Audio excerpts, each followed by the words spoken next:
반갑습니다. 법도사 옥변 옥성기 변호사입니다. 안녕하세요. 네, 안녕하십니까 변호사님. 예. 네, 변호사님 오늘 촬영하고 싶으신 거 있으시다고 하셔갖고. 네, 뭐 그냥 제가 뭐죠? 공무원생활 27년, 사법연수원 2년, 그 다음에 군법무관 3년, 그리고 23년 검사 생활.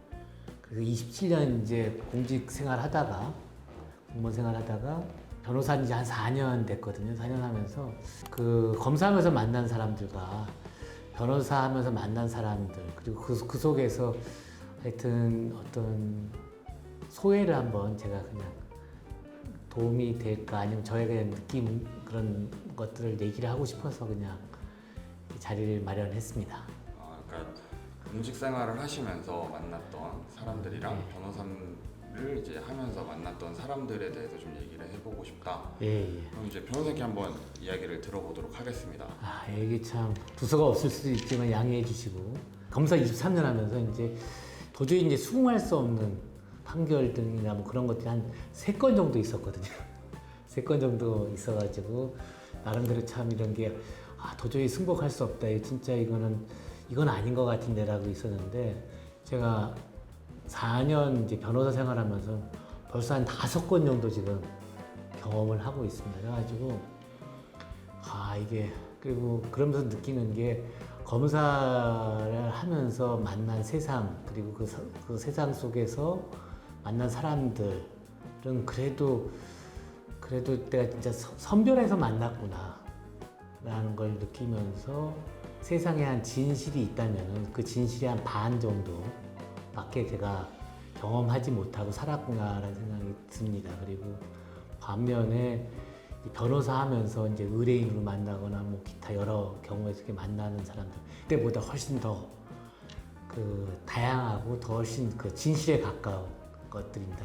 그런 것들을 이제 뭐 대표적으로 얘기하면 그냥 우리 강 PD가 들으면 좀 웃을지도 모르는데, 제가 검사 때는 저한테 돈 빌려달라고 한 사람이 없었거든요. 근데 제가 이제 변호사 하면서부터는 가끔씩 아주 진짜 극히 예외적인데 돈을 빌려달라는 사람들이 생겼습니다. 그리고 나름 좀 굉장히 당황스럽고, 저분이 왜 저러실까 하는 생각도 하고 막 그랬었는데, 그런 것들이 이제 있고요. 그 다음에 검사 때 이렇게 만나는 사람들은 어떻든 간에 그것이 그 사람들을 물론 제가 직접 영장을 청구해서 구속시키는 사람들도 있고 뭐 하지만, 그 정제된 어떤 기록을 통해서 어떤 사건을 만난 반면에, 변호사는 정말 만약에 그 사람이 사기를 치고 있다고 하면 그 사기 치고 있는 과정에서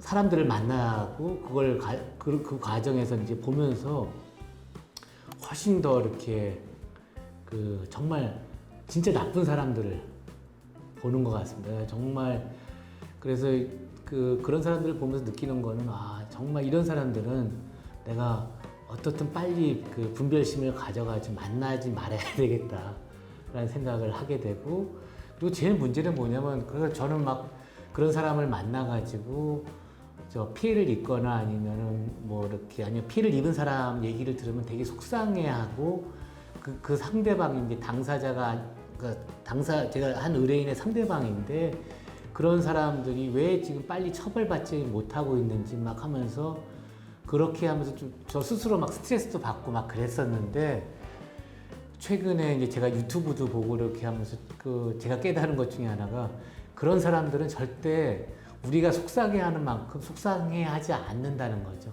그 사람들은 전혀 그러한 자기가 잘못한 것에 대해서 전혀 인지하지 않고 그냥 그런 걸 당연하게 생각하고 오히려 그런 걸 즐기고, 그런데 그러한 사람들에 대해서 왜 빨리 처벌받지 못하나, 아니면 그런 것들을 해가지고 그 사람에 대해서 미워하거나 증오하는 거는 저에 대한 감정 소모가 되게 크더라고요. 그래서 하여튼 변호사 하면서 그런 것들을 많이 느꼈는데, 요새 이제 좀 제가 많이 정화가 됐는지, 이게 이제 이거에 대해서 좀 마음을 많이 내려놓았다는 거, 그런 것들에 대해서 말씀드리고 싶어가지고 이렇게 그냥 저의 소회를 그냥 정리를 해서 말씀을 드리게 됐습니다.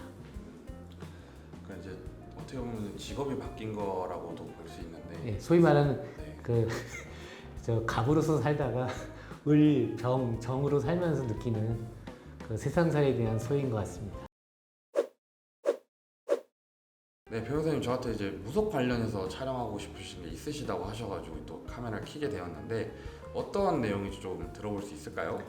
예, 저희가 올해 초에 촬영도 하고 그 다음에 그게 방송도 된 것 같은데 무속과 관련해서요. 저희들 뭐 밤 도깨비 카페 얘기도 하고 열심히 신명을 갖고 있는 무속인이 있는가 하면은 주작 방송 내지는 조작을 해가지고 점사를 하는 과정에서 제대로 이렇게 신명이 없음에도 불구하고 하면서 이제 그 사람들을 극기하는 뭐 가스라이팅을 한다든가 해서 이제 형사상 처벌받을 수 있는 범죄에 이르는 경우 그런 것들은 이제 방송을 한 바인데 그 당시에는 정말 제가 좀 부담이 많이 됐었거든요. 이런 방송을 내가 하는 게 적절한가? 이게 좀 어느 한 입장에 있어서 이렇게 하는 게 적정한가 고민을 많이 했는데 의외로 그런 피해 사례도 많은 것 같고 실제요. 그렇게 해서 실제 피해 사례도 있고 그 피해 사례를 최근에 또 제가 변론도 하기도 하고요. 그래가지고 한번 그 부분에 대해서 한번 얘기를 하는 게 맞지 않는가 해서 촬영을 해달라고 요청을 하게 됐습니다.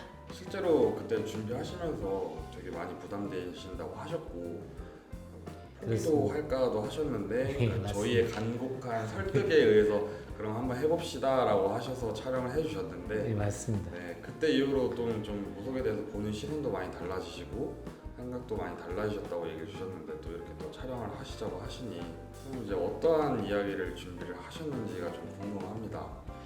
특히 이제 무속인이 그 자식들 아니면은 그 조상들이 천도를 잘 못해가지고 나쁜 영향을 미치고 있으니까 그 조상들을 천도를 해야 된다.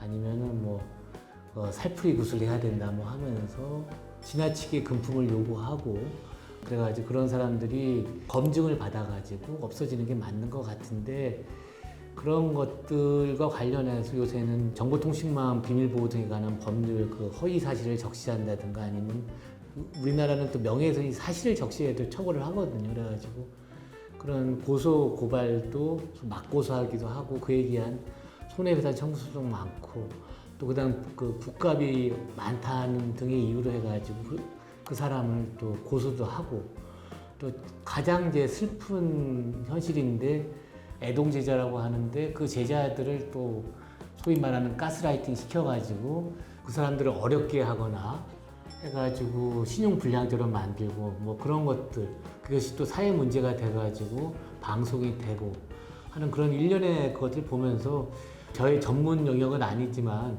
그런 사람들한테 도움을 줄 수 있는 그러한 것도 필요하지 않을까 해서 이런 방송을 하게 되었습니다. 네, 변호사님이 오늘 또 진솔한 시간 답변을 들어보았는데 많은 분들에게 도움이 됐으면 좋겠고 저희도 또 이렇게 많이 공부를 해주셔서 감사드리는 마음을 전하겠습니다. 네, 변호사님 오늘도 좋은 말씀 감사합니다. 네, 감사합니다. 법도사 옥변 옥승희 변호사였습니다.